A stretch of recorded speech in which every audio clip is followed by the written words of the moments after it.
Boa noite. Vamos aqui chamando a minha parceira.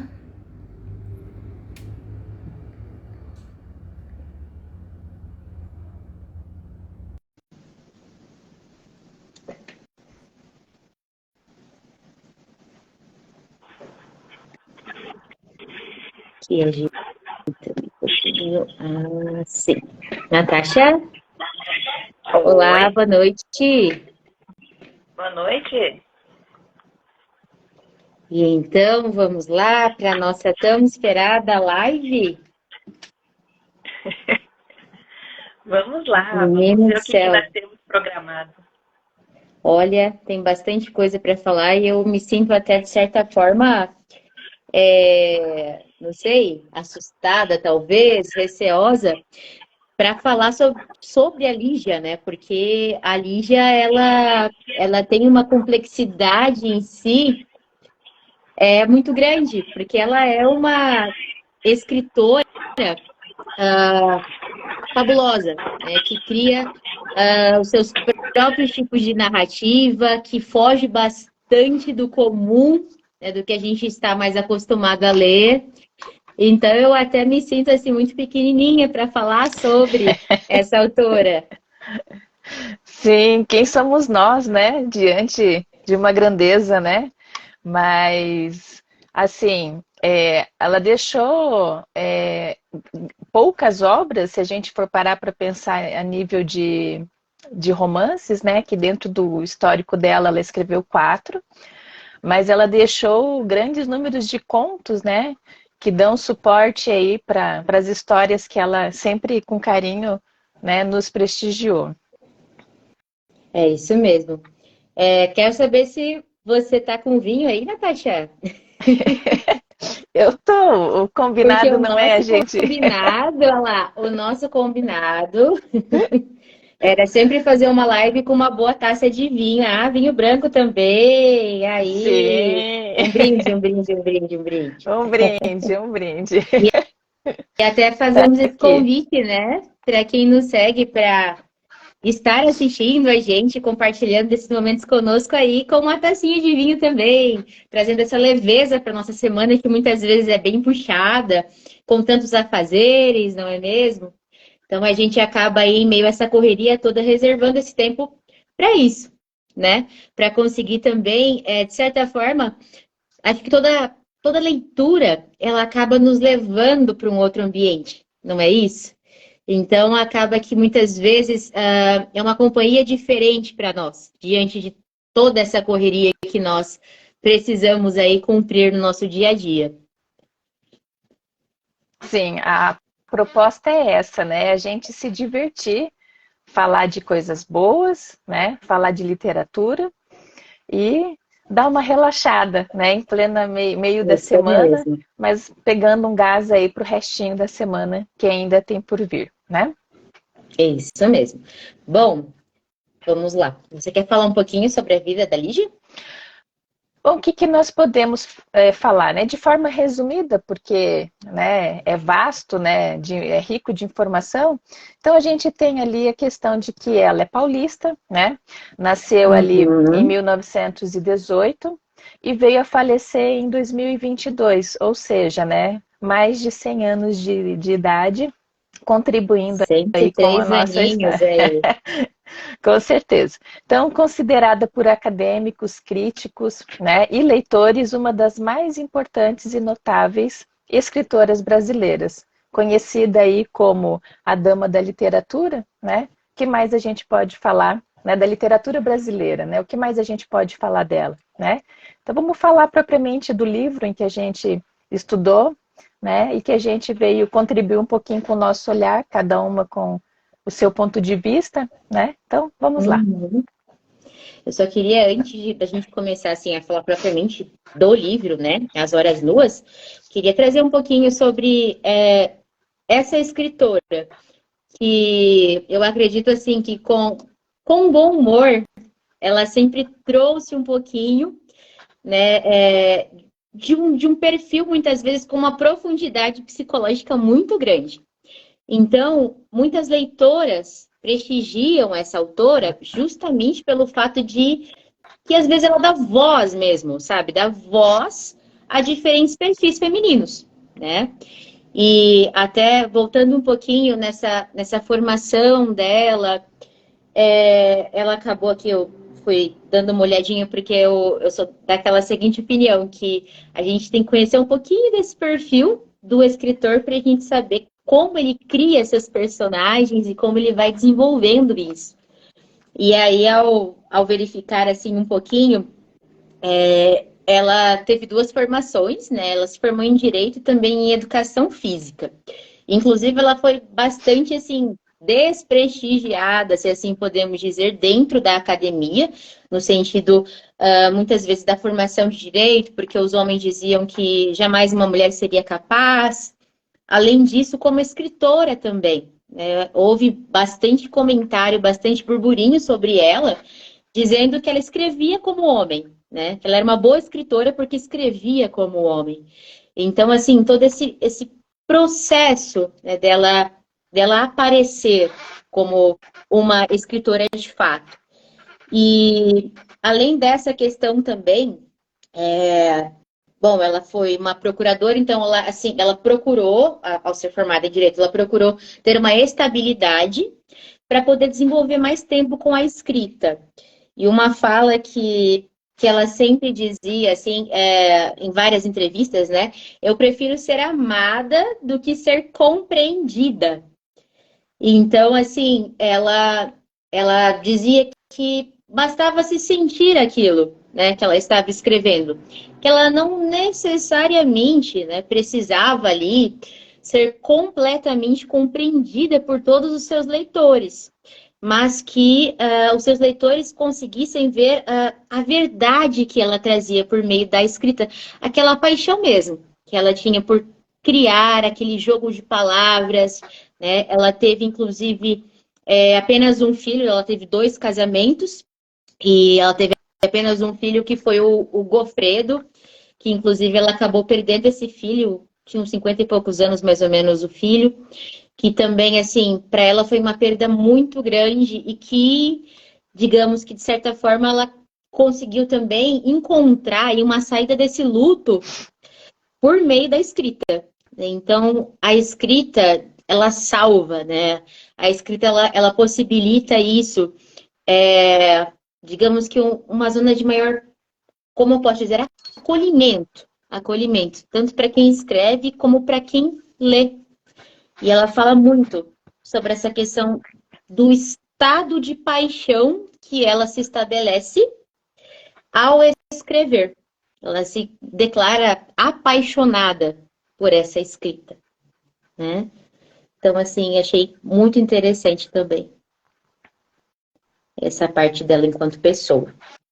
O legal é que durante esses dias nós ficamos, né, pesquisando um pouquinho mais sobre a vida dela e tudo, e realmente, né, em praticamente todas as palestras, conferências, né, onde ela tinha a oportunidade de dar a dica, né, de dar uma contribuição para quem está começando, quem está, né, indo nesse caminho da escrita, era justamente isso, né, a paixão e a vocação. Né? Ela sempre deixava muito claro essa questão aí para que pudesse se dedicar sempre, né? Eu vejo que ela sempre queria dizer assim, se dediquem sempre 100% ao que vocês vão fazer, né? Então isso é muito legal a fala dela nesse sentido, né? Não só na escrita, eu acho que em tudo, né? A dedicação e a paixão, ela faz a diferença no profissional, né, lá na frente. Com certeza. Então, o primeiro livro, né, que ela lançou foi Ciranda de Pedra, é isso mesmo, né, em 1954. Isso. Eu vi um pouquinho eu vi um pouquinho da biografia dela, Natasha, e lá houve alguns comentários de que ela já tinha algumas publicações a partir dos 13 anos. E que, na verdade, ela descartou essas publicações depois, com o tempo, que ela falou que ela não era madura o suficiente para escrever. Então, ela mesma foi descartando aquilo, parece que é uma mesada que ela recebia do pai, com aquela mesada ela foi publicando aqueles livros a partir dos 13 anos. Né? Então, houve isso também, essa certa desconsideração, digamos assim, de algum período dela, enquanto amadurecimento como escritora. Eu achei fantástico também, só antes, a última, juro, a última observação sobre ela, antes de falar propriamente do livro. Quando ela se descreve como um embrulho, ela usa a metáfora do embrulho. E ela diz que ela está dentro desse embrulho. Tanto ela quanto as personagens dela. E que quando ela escreve, a intenção dela é se desembrulhar, né? É mostrar ali aquele âmago de fato, né? Então, para ela também o processo de escrita acaba sendo algo surpreendente, porque ela vai se descobrindo, né? Vai se desembrulhando, enfim, aparecendo aos poucos nesse processo de escrita. Bom, vamos então falar sobre as horas nuas. Isso, Vamos lá, então. o último, né, o quarto e último romance dela, né, ali de 1989, né, então ela traz dentro do texto dela muita intensidade, né, é, muita complexidade, né, eu confesso que eu fiquei confusa inicialmente, né, a primeira obra que eu leio dela, né, e já estou me organizando para ler outras, com certeza. Mas no começo a gente se sente um pouco ainda meio confuso com as vozes que ela traz.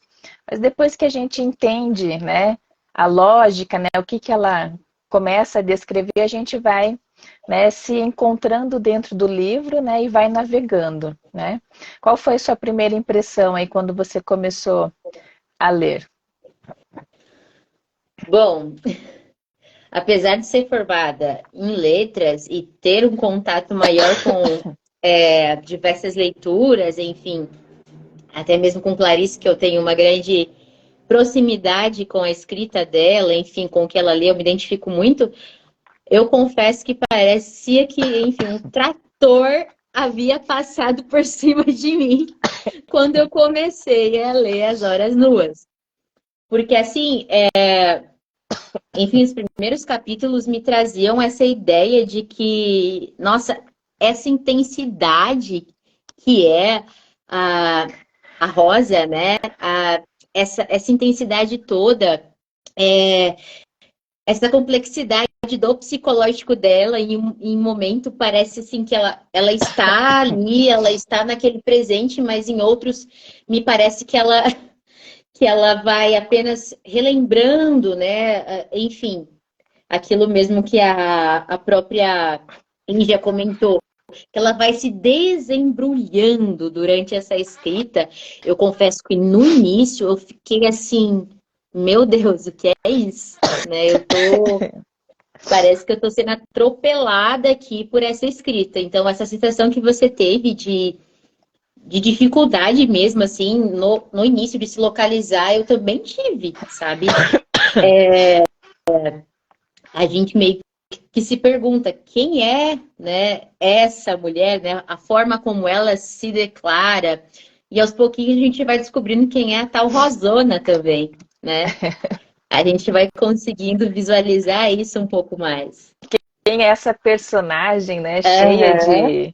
de características, né, e que vai do zero ao 100, né, ou da alegria à tristeza de forma tão rápida, né, isso que é interessante a gente entender, primeiro pela escolha da profissão que ela escolheu da personagem, né, uma atriz, até aí tudo bem.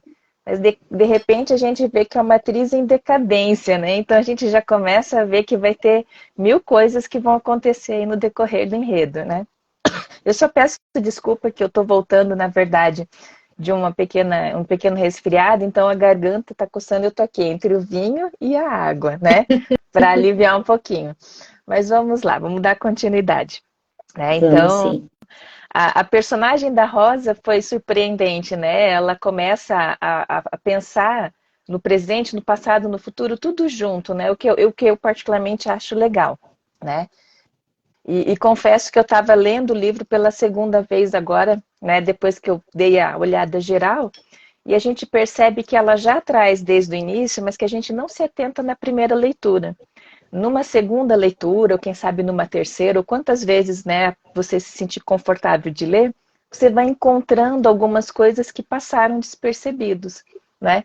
E ela traz já no comecinho, né, várias informações importantes que na primeira leitura a gente só se pega lá no final. Então isso que é legal, né? Essa segunda leitura com um pouquinho mais de atenção agora nesses detalhes para ir fechando essas lacunas.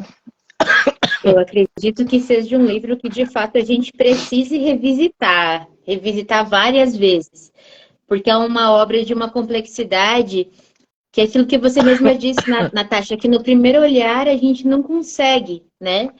Ter aí uma leitura, eu não falo uma leitura como uma mera decodificação, mas uma leitura mais profunda mesmo de quem é a personagem em si, né? E de como, na verdade, os demais personagens vão sendo criados, vão sendo estruturados no decorrer da obra.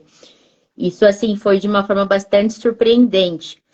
Separei alguns trechos aqui também dela que me chamaram bastante atenção em relação.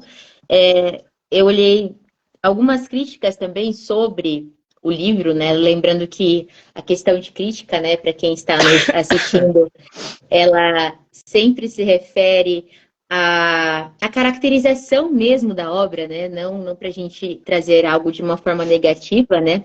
Ó, temos aqui pessoas nos assistindo, pessoas dizendo que também precisam ler 2 vezes, né, as obras. Agradecemos aí. E é exatamente essa obra em si, ela necessita, né? Eu acho que já devia vir ali na capa dela, assim, leia mais vezes. Em apenas uma leitura você não conseguirá, né, uma total descrição sobre mim. E é nesse sentido que a gente consegue visualizar, como eu estava dizendo, a questão até do próprio nome, Rosa, a escrita do nome Rosa, a complexidade do nome Rosa. Como ela traz muitas vezes aquela questão do maniqueísmo, ou seja, do bem e o mal, ela traz isso várias vezes, até conflitando com as questões morais da própria Rosa, no sentido que ela é católica, mas ela não concorda muito em seguir, né, aqueles preceitos do catolicismo. Então, a gente percebe que, tendo essa visão entre bem e mal, que muitas vezes ela traz, o próprio nome, eu não tinha parado para pensar nisso de cara. O próprio nome, né, Rosa, tem a mistura, até para a Natasha aqui, que é arquiteta, tem a mistura do branco e do vermelho. E esse tom de rosa, ele vai se modificando exatamente a partir dessa mistura. Então, o branco seria o lado mais da pureza de rosa, né? Um pouco mais do seu sofrimento, de algum sofrimento, das cargas que ela vem trazendo em si. E o vermelho teria mais essa relação da malícia, né? Então, o bem e o mal, digamos assim, tem um pouco mais o vermelho em relação ao carnal, do que ela viveu e tudo mais. Então, é a composição do nome dela, do nome Rosa. Eu achei essa reflexão, assim, fantástica, inclusive. Depois eu vou citar aqui para vocês o canal de uma portuguesa que falou muito bem, inclusive, sobre o livro, e ela fez essa análise que eu achei muito profunda, inclusive. Além disso, vamos falar um pouquinho dos personagens. Eu acho que travou. Deixa eu ver. Não, tá tranquilo. Tá tudo bem? Uhum. Tá, te ouço agora. Certo. Ah, certo. Temos mais uma informação aqui de quem está nos assistindo. Rosa também é um segredo. E é verdade, né? Rosa acaba sendo um segredo, né? Dentro daquelas pétalas que vão se abrindo. É como se elas fossem aí aos poucos desfazendo o mistério, né? É exatamente nesse sentido. Bom, aí nós vamos ter alguns personagens, Natasha. Esses personagens a gente tem... Olha, antes de falar sobre qualquer outro personagem, desculpa se você não tenha lido, porque pessoas, né, as demais pessoas que não tenham lido. O nosso objetivo aqui é fazer com que você tenha vontade de ler, mas a gente vai dar um pequeno spoiler aí, porque Essa mulher revolucionou uma narrativa, assim, que eu jamais pensaria. Uma narrativa absurda, que a gente pode trazer um pouquinho até do zoomorfismo, né? A comparação do ser humano com o animal. A gente tem a narrativa de um ser, do Raul, que é um gato, gente. Né, Natasha? É um gato que vai narrar a história, né? Partes ali dessa história, em alguns capítulos ele aparece, dando a sua visão, né? Enquanto ali, como a Os gente pode colocar, acontecimentos. isso, mas Enquanto os assim, acontecimentos, né? Perante os isso, acontecimentos. isso, mas assim, um grande observador, né? Que ele bem coloca, a Rosona, ele chama ela de Rosona. Então, um grande observador dela em seu cotidiano. E é muito bacana a forma como a autora traz isso. E o nome Raul, voltando um pouquinho sobre essa questão dos nomes, né? Raul com H, né? Então, o Raul com H traz essa ideia também para nós do H trazer essa visão do homem enquanto ser humano, né? Que é justamente essa comparação, essa transformação, na verdade, do animal em um ser humano, que muitas vezes é muito mais observador, muito mais detalhista do que o próprio ser humano. É assim que a autora nos traz. O que você achou do Raul? Conte-nos mais. Eu gostei muito, né? Quando caiu a minha ficha que a voz do personagem não era mais dela, né? Era do gato em si, eu me diverti muito, porque só quem tem animal, né? Ou quem teve, é que sabe, né? Mesma coisa um cachorro ou o gato, no caso da Lígia, né, que descreve aí a forma como ele pensa, o que ele vê. Então, muitas vezes a gente olha para os bichinhos e fica olhando para eles e pensando, né, o que será que passa na cabecinha deles, né? Uhum, Eu não vou longe, porque às vezes eu fico olhando para as pessoas e fico pensando, o que aquela pessoa está pensando, né? Eu sou muito de ficar assim, às vezes, observando, né? uhum, Mas com os gatos, com os bichos, né, eles são silenciosos, né? Eles não são que nem o ser humano que já vão falando. Eles ficam ali só olhando, olhando, e às vezes a gente acha que eles não estão fazendo nada, né? Pelo contrário, eles uhum. estão ali, né, observando tudo e todos, né? E eu gostei muito desse olhar dela, do ponto de vista que ele analisa certinho, né? Cada uma das personagens que ela descreve, né, em relação a como que ele vê a própria Rosa, como que o Raul vê, né, a filha, né, que é a Cordélia, como o Raul via o Gregório, né, o marido da Rosa. Então, a distinção que ele já sabia, né, pelo simples fato de conhecer assim o pé de cada um, que ela descreve ali, né, a relação, porque ele está ali naquela faixa baixa, né, do piso, então é aquele ângulo de visão que ele tem. E foi muito legal entrar nessa visão do Raul, né, e conhecer um pouquinho. Eu, assim, eu também demorei um pouquinho, né? Demorou um pouquinho para cair a ficha de que se tratava de um gato. Depois de ler um pouquinho mais, que a gente começa a observar de fato, né, esse animal. Então, assim, aqui temos contribuições. Os gatos têm uma grande lição espiritual com o ser humano. E de fato, né, ele consegue visualizar e existem até momentos que parece que ele tem vidas infinitas, né, o Raul, e ele às vezes traz essa relação de como se ele tivesse vivido algo no passado, né, Sim, ligando a Rosona. Então é bem isso, né, que estão contribuindo aqui com a gente, dizendo que eles têm, né, uma grande ligação espiritual. Bom, eu fiquei apaixonada pelo Raul. Eu acho que eu até ficaria assim, falando uma meia hora ou mais sobre ele. Porque eu achei de uma criatividade, de uma competência muito singular. Né? Consegui escrever sob o olhar e com tamanhos detalhes. Nossa, a parte em que ele é levado para ser castrado, né? Ele vai descrevendo que ele é simplesmente, né, jogado dentro de um saco. E ele comenta até, inclusive, ele fala do Gregório, só para localizar vocês, né? O Gregório é o marido, né? E o amante é o Diogo, né? E, enfim, no andar da carruagem ela acaba ficando até sem os dois, né? Em determinado ponto dessa história. Mas o gato, ele puxa bastante a brasa, né, para a sardinha do Gregório, dizendo que ele gostava, inclusive, do cheiro. Não era charuto, eu acho que era.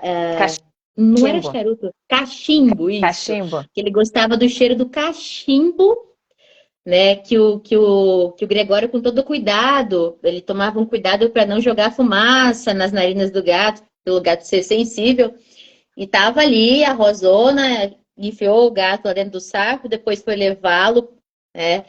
E retirá-lo de lá, e ele comentando, ai, né? Saudades daquele cheiro daquele cachimbo, né? Então ele de certa forma, ele acaba com a dona dele em alguns aspectos. E não podemos deixar também, bom, tô dando um monte de spoiler aqui. Não podemos deixar também de nos esquecer aí da cena fatídica. Antes de falar da cena fatídica, a gente percebe que a Rosa, ou Rosona, como o Raul dizia, ela tinha um complexo com a idade, né, Natasha? Sim. Como que funcionava isso? Na verdade, por ser já, né, uma atriz em decadência, então ela já se via de forma diferente, né? Então, e o legal é isso, né, que a Lígia traz essa questão de que nós temos fragilidades, né? Nós temos inveja, isso é normal do ser humano, né? E a Lígia traz de forma brilhante, né? Não só inveja com os outros, com as outras, principalmente mulher com mulher, né? Uhum. E a Lígia até toma do ponto de vista de mãe e filha, né? Mas é interessante esse olhar que ela traz, né? Mas levando em consideração que a Rosa, né? Ela estava em decadência, né? Já estava bebendo bastante, então já não tinha muito sentido mais, vamos dizer assim, a vida para ela, né? Ela já não conseguia os papéis que ela queria, né? Já estava sendo colocada de lado, nem isso, na verdade, já estava praticamente, né, sem emprego e tudo, e vivendo só dos glamoures do passado, né, do que ela Exato. chegou a ser, né? Eu acredito que talvez isso, né, para quem trabalhe com o corpo, né, quem trabalhe com essa questão da beleza, né, não se dar por satisfeita que isso faz parte, por exemplo, da natureza, né, que a gente tem os nossos períodos, né, a nossa juventude, a meia-idade e depois uma velhice, eu acho que a gente tem que se aceitar da forma que a gente é, né? Uhum. E enquanto a gente vê que a, a Rosa não se aceitava, então isso é um grande desafio para ela dentro do enredo ali, aceitar que ela já não é mais aquilo que foi, né? Então isso que é Uhum. legal. Isso, e apesar, assim, a gente percebe, apesar da forma como ela vai trabalhando algumas lembranças dela, lembranças de certa forma que foram um tanto quanto negativas para ela, ela vai tratando isso com bom humor, né? Ela vai trazendo ali, a gente acaba não ficando, de certa forma, assim, como eu posso dizer, na bad, como alguns dizem, mas assim, a gente não fica tão para baixo, eu acredito, quando ela vai mostrando as questões negativas da vida dela, justamente porque ela traz esse aspecto, né, bem humorado. Essa E numa das. ambiguidade, né? Essa Exato! ambiguidade que ela faz com que a gente, né, navegue, na verdade, entre essa questão poética e humorística ao mesmo tempo, e às vezes dramática, né? Uma pitadinha de Uhum. dramaticidade, isso que faz com que o livro seja gostoso, né? Da gente tentar descobrir o que a Lígia queria escrever ou nos dizer por meio dessas palavras que às vezes ela escolhe, né? Eu trouxe aqui uma partezinha também bem no começo, já que você tocou no assunto da questão da juventude, bem no comecinho ela Uhum. fala, né? Ela faz uma lembrança de um querido conhecido dela, que era dono de um jornal, o Douglas, né? E que ela diz assim, que na época da juventude, né? Ela diz assim, éramos jovens e só os jovens se encaram com o riso secreto que ninguém entende, testemunhas um do outro. É apenas isso. Me via nele como num espelho. Posso começar assim as minhas memórias. Quando nos olhávamos, eu via minha beleza refletida nos seus olhos, né? Então, essa questão, né, da juventude em si, desse segredo que as faixas etárias têm pelas vivências, né, pelo que eles estão passando naquele momento. Então, é muito disso mesmo. Exatamente. É, e, inclusive, tem lá a cena fatídica do nosso querido Raul, que ela simplesmente. Ela prende o Raul, gente. Ela prende o Raul dentro do banheiro para ele testemunhar aquela cena. Lembrando que, assim, como há esse misto de passado com presente, quando ela vai falando, é porque ela tá embriagada, né? Então a gente percebe que, de fato, assim, ela tem problemas mesmo com bebida. Acredito que alcoolismo ali foi a única saída para ela naquele momento. E acabou, na verdade, foi uma resultante, né? De uma série de situações. E ela empurra o Raul para dentro do banheiro. E lá vai ela mudar a cor, enfim, dos pelos pubianos, né? O cabelo, a sobrancelha e depois os pelos pubianos. E o Raul contando isso, né? O gato contando isso é muito engraçado. Ele visualizando, né? Essa situação toda dela. E ela, enquanto isso, vai conversando com o Raul ao mesmo tempo. Então, enfim, é uma. Enquanto, Nossa, é uma enquanto escrita espera secar a tinta, vai fumando, vai conversando com o exata. gato, né? É muito legal. É uma escrita, assim, muito, ao mesmo tempo, divertida, né? Apesar da parte dramática, da veia dramática disso tudo, ela acaba sendo bastante divertida nesse sentido todo. Dionísia, né, ali é a pessoa que vai limpar, enfim, que vai servi-la, que vai cuidar da casa, né? Que Ela é vai a fiel descrevendo elas. companheira dela, né? A fiel Exato. companheira, né? Que trabalha com ela há muitos anos, que a entende, né? Eu vi ali na personagem da Dionísia aquela cumplicidade de entender, né? De estar ali Uhum. mais por amizade, às vezes, do que simplesmente pelo vínculo, né? Serviçal, vamos dizer assim, né? De patroa, né?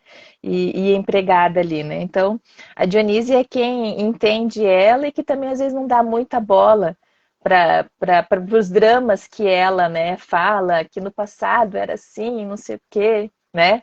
Assim como o Diogo também, né, que foi o amante dela, também, né, dava aqueles da própria, no texto diz que ele dava o choque nela, né, de realidade, né, que era para ela, né, Isso. cair, pôr o pé no chão e ver que a vida continua e que, né, não é só do passado que vive, né? Então ele também traz ali alguns momentos bem divertidos, até por conta da idade deles, né? Ele mais Ele, jovem que ela, ele tem praticamente aqui metade da idade dela, né? uhum, mas sempre do lado dela, até porque ele era o secretário e quem, né, ajudava ela na carreira artística e acabaram ficando, né, amantes e tudo mais, né? E o Gregório, que é o marido, né, que é aquela pessoa que eu vi ali que acolhia ela nos momentos mais vulneráveis dela e que tinha o jeitão dele, né? Não se deixava muito envolver, mas que era muito reflexivo, né? Nos Sim. pensamentos e que deixava ali ela falar o que quiser e depois ela mesma se encontrava e dizia, não, é assim mesmo, é verdade, não sei o quê. Então, são os dois relacionamentos que ela traz dentro do texto e que são bem distintos, né? Um dá o apoio de um lado, o outro dá o suporte do outro, e ela vai Hum. levando a vida dela louca de atriz, né? Que está em decadência. Inclusive, enfim, você falando dessa questão da carreira enquanto atriz, há também diversas críticas, né? Comparando ela, inclusive, em alguns momentos, porque ela traz uma espécie de simbiose, se a gente pode falar, que ela acaba misturando naquele momento todas as personagens que ela já fez enquanto atriz, né? Durante aquele drama todo. E nesse sentido, ela traz um pouquinho ali, ela lembra um pouquinho de Ofélia, né, em Hamlet, que vem trazer essa veia bastante dramática. E a gente percebe, pela persistência dos espelhos, fala-se muito sobre os espelhos, aparecem os espelhos em diversos momentos da trama, além do fato da questão do envelhecimento, né, que a protagonista, assim, se refere com bastante dor, inclusive ela troca o nome, né? Ela prefere chamar velhice de madureza Sim. e problema de teorema, né? Que aí teorema, teo, ela insere Deus ali, né? Ela encaixa Deus nesse sentido e prefere fazer essas trocas, né? Porque teorema no problema traz teo, traz Deus na raiz da palavra. Então, essa questão dos espelhos, ela se mostra também bastante, como é que a gente pode dizer? Ai, não sei se egocêntrica, mas bastante preocupada com a própria imagem sempre, né? A É questão do narcisismo, né? o narcisismo, isso mesmo, Natasha. O narcisismo ali o tempo todo, latente, né? E, inclusive, mais para frente um pouquinho, ela vai ter... Bom, a relação com a filha dela, ela não é das melhores, essa relação com a filha. Inclusive porque a filha, que é sempre tudo em volta desse complexo da velhice. Então, a filha tem preferência por homens mais velhos, né? A filha, ela se apaixona, tem relações com homens ali com a idade de 50 anos em diante. Então, ela também critica muito a filha nesse aspecto. Por ela, de certa forma, endeusar a juventude, ela critica muito a filha porque ela fala que a filha está perdendo aquela juventude com aquelas pessoas muito mais velhas que ela, né? Então, ela entra em conflito com a filha ainda diante dessa questão em torno da velhice. E depois ela começa a fazer terapia com a Nanta. Ela tenta colocar os traços dela na Nanta, de qualquer jeito, né? Vamos lá, Nanta, coloca o lápis no olho, né? Compra o lápis para ela, fica lá o lápis dentro de uma gaveta. E ao mesmo tempo ela tem inveja, né? Da Nanta, da sua juventude, da sua beleza. Sim, sim. E o legal é que são personagens bem diferentes, né? A Nanta é uma pessoa, né, discreta, a Rosa já não é, ela é toda, né, espalhafatosa, né?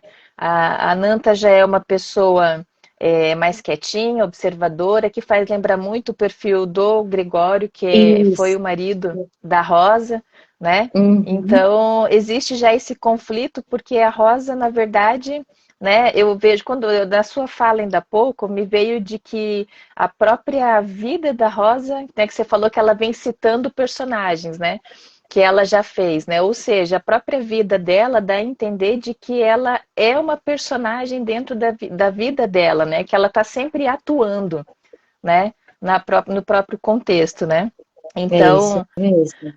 e tudo acontece dentro do edifício, né, do prédio que eles moram, se eu não me engano, de 7, 8 andares, cada um em um andar, né? E a A psicanalista, Nanta né, a Nanta mora no andar de embaixo. cima, então tá tudo muito É, ela pertinho mora em no andar de cima. baixo. É. Uhum. Então tá tudo muito pertinho, tudo acontece ali, a trama, né? Então pode ir a qualquer momento, né? Então vira que meio uma confusão ali, vamos dizer, de que tá Uma tudo junto mistura. ali.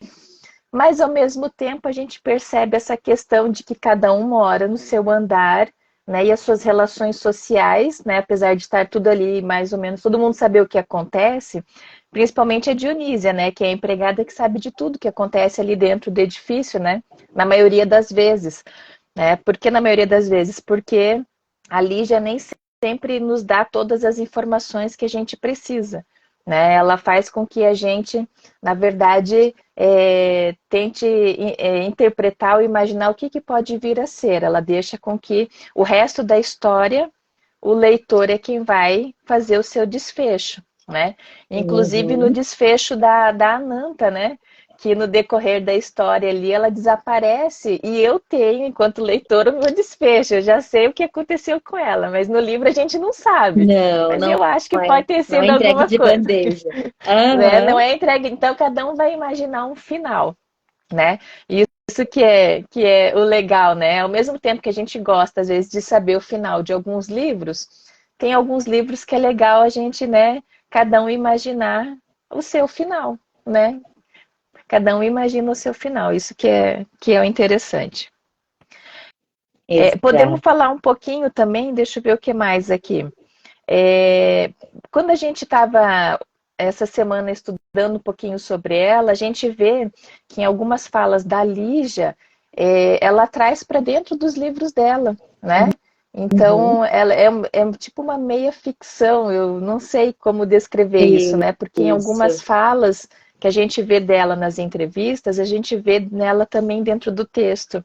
Então, ela traz um Uhum. pouquinho da sua experiência, né? Ali do mundo real para o seu mundo, né, imaginário ali, né? Então, Uhum. Só assim, abrindo um parênteses, enquanto narrativa, a gente tem aí três perspectivas de narrativa, né? Porque a narra... há momentos em que é a própria Rosa falando, né? Narrador personagem aí. Há momentos em que é o Raul narrando, né? E a gente percebe que durante a narrativa da Ananta é sempre em terceira pessoa, né? Então acaba que ela desaparece, né? Digamos assim, porque ela sempre está ali nos momentos que ela narra a própria vida enquanto narrador personagem, ela meio que desaparece e entra aí a narração em terceira pessoa, falando sobre os momentos com a Ananta, né? Então a gente percebe essas três, digamos que divisões, assim, se podemos dizer, de narrativa diferente, né? Enfim, é uma escrita muito, nossa, uma escrita muito que aguça a gente a continuar. Eu fiquei morrendo de vontade de revisitar o livro muitas e muitas vezes e de ler outros livros dela também, porque o único que eu tive contato há muito tempo foi As Meninas, né, porque ela tem o hábito também de inserir a questão da ditadura militar, né, toda uma questão da época mesmo. Então foi ela por isso que eu traz, li né? primeiro. Ela traz os aspectos políticos e social muito forte para dentro das suas Sempre. obras, né? Uhum. Uhum, é isso mesmo. Posso ler um trechinho aqui que eu achei bem bacana dela? Eu sei que Pode? você também, Natasha, tem alguns aí. Não, mas eu não Bom, vou, não vou falar aquele que eu te falei em off.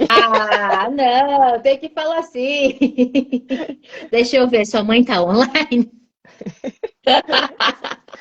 Eu vou achar ele Vamos aqui, eu lá. vou achar ele aqui. Palavras de baixo calão, viu?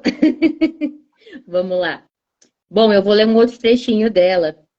É uma lembrança dela um pouquinho dessa questão de infância, a mãe tomando café, ela chocolate quente, ela passando a manteiga nos pães. Gente, eu acho isso de uma grandeza imensa. Essa questão da descrição, porque eu consigo sentir o cheiro do café, eu consigo visualizar esse conforto, né, dessa descrição do pão lá com a manteiga derretendo. Então, enfim, eu consigo adentrar um pouquinho mais na história com essas descrições. E aí vem então a parte. E agora me vêm os detalhes. Quanto mais belo, perdão, quanto mais bebo, mais lúcida vou ficando. Um esplendor de lucidez. Os detalhes, meias brancas, sapatinhos de cetim, os bicos agudos como agulhas. A vida amena, fagueira. Tinha a guilhotina, mas não tinha a bomba atômica, nem AIDS. Enfim, estou só pensando na nobreza. Mas e o povo? Que é essa questão do social. Encardido, piolento, vivendo em estado de pura pobreza, que na impura já entrava algum conforto, né? Então, quando ela diz que quanto mais ela bebe, mais lúcida ela fica, né? Que aí ela vai, digamos que, entrando em contato com o seu âmago, com o seu interior e as suas lembranças, quando ela está ali tomada de embriaguez, e ao mesmo tempo ela ali fazendo uma descrição da sua infância e ao mesmo tempo tão lúcida, né? Digamos assim. Porque apesar dessa questão de ser muito voltada a si mesma em diversos aspectos da obra, há esse olhar também para o entorno, há esse olhar para as questões políticas e sociais, né, que ela acaba também trazendo e representando. Sim, sim, com certeza. E ainda dentro desse contexto, né, então, político e social, a minha preocupação é o nosso horário, né? Vamos já começar aí para um desfecho, Vamos mas eu sei que encerrando. você vai gostar que eu fale aqui aquele trecho que eu falei para você quando a gente fez uma conversa lá no início da leitura sobre a obra dela, né? Então tá aqui, eu lendo, né, toda faceira e de repente veio uma parte assim, né, que eu caí na risada quando estava lendo. Começaram agora a usar crianças nos anúncios de máquinas, sorvetes e refrigerantes. As menininhas fazendo gestos e esgares sensuais de putas. Não tenho nada contra as putas, mas não é um exagero tanta lição de putaria? É o trecho que ela traz aqui na reflexão dela, né? Em relação a essa questão das mídias e tudo, né? Isso lá na década de 80, se a gente for parar para pensar, né? E não está tão diferente, vamos dizer assim, se a gente for trazer para os nossos dias, né? Exato. Então, mas como ela diz, ela não tem nada contra, né? As putas, mas eu sei que eu estava lendo e de repente eu falei, gente, olha só, que coragem dela escrever isso, né? Tem que ter uma Exato. coragem, né? Como você mencionou no começo, né? Lá atrás, né, a mulher se destacar era muito mais difícil, né? Não vamos dizer que não mudou, mudou sim, mas ainda a gente tem, né, essa discriminação aí, né, de mostrar, né, para a sociedade que a mulher também tem as mesmas condições, com certeza que os homens e muitas vezes até melhores, mas que Uhum. são deixadas de lado, né? E ela levantar aí essa questão e tudo. Então, né, ela abriu espaço. E numa das conversas, nas falas dela, que eu andei olhando também, é que a grande revolução, né, que ela comenta sobre no século passado, vamos dizer, no século XX, foi justamente a revolução das mulheres, né? De darem a voz a si mesma, né? E de mostrarem que elas estão aí, que elas fazem a diferença sim, né? E hoje a gente É colhe isso esse mesmo. fruto, né? Hoje a gente colhe esse fruto, né? Senão a gente estaria como elas lá no passado, né? Mas enfim, eu acho que a gente podia, a minha preocupação é com o horário, O tempo, né? aham. Exato, a gente Já já vai vamos ir para um dando desfecho, né? isso. Da... se você quiser ir já ir fazendo o seu desfecho, vamos lá. Bom, acho que de um modo geral a gente não pode contar tudo como é que se desenvolve, né? Não completo, até porque o nosso objetivo aqui é aguçar, né? Aguçar vocês, leitores, né? A lerem também essa incrível escritora, principalmente aí os mais jovens, né? Que eu acho que tem menos contato com essa literatura, para que toda essa paixão que a Lígia tanto menciona, em várias entrevistas mencionou, para que essa paixão, assim como uma pequena chama, que ela nunca apague, né? Para a gente conseguir fazer com que ela permaneça viva. E só agradecer mesmo, agradecer a Natasha, que aqui está, né? A gente inventou essa doideira, já era para termos feito essa live antes, mas não conseguimos, mas agora vamos aí, mantendo, já temos outro livro já na área, para a gente, já vamos dar logo depois alguns sinais para vocês de qual livro será, para essa discussão, para a próxima, né?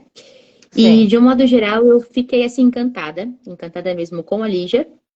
É um livro que eu super indico, mas é um livro que eu preciso, de verdade, revisitar mais vezes, porque eu acredito que todas as vezes que ele for lido, ele vai acabar aí tendo uma interpretação diferente, certo? Exato, exato. Eu também gostei muito, né, de conhecer a obra. Às vezes conhece só a obra em si, né? E na Uhum. verdade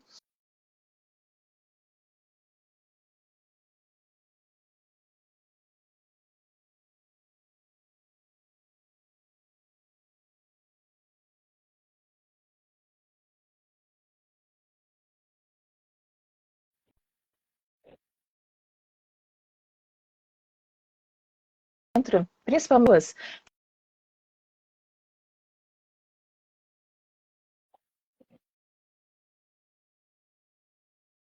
não de uma única vez,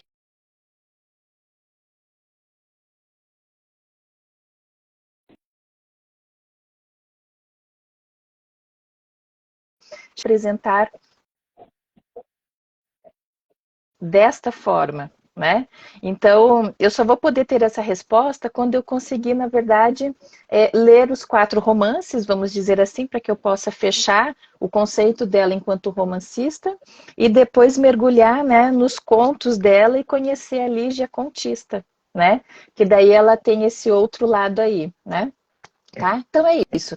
A gente espera, É então, isso na mesmo. verdade, estar aqui com vocês todas as quartas-feiras, né? Divulgando um Sim, pouquinho, como a Stephanie falou, né? Incentivando e instigando vocês para que vocês possam conhecer as obras desses autores em que a gente vai estar prestigiando daqui para frente, isso né? mesmo. Eu só tenho a Contribuindo com a gente agradecer. também, Verdade. né? Que mais e mais Então, pessoas possam contribuir conosco, certo? certo. Bom, Natasha, então vamos nos despedindo da galera e agradecer por toda a atenção e você que não pôde assistir também o nosso ao vivo, que também esteja acompanhada de uma tacinha de vinho para poder ouvir esse bate-papo. É a nossa primeira live, ainda estamos engatinhando. Se você puder também contribuir com a divulgação, né, daquilo que a gente está começando aqui, a gente fica muito agradecida. Com certeza. Um grande abraço a todos e nos vemos na Abraço, próxima quarta-feira. até mais, até a próxima, hein?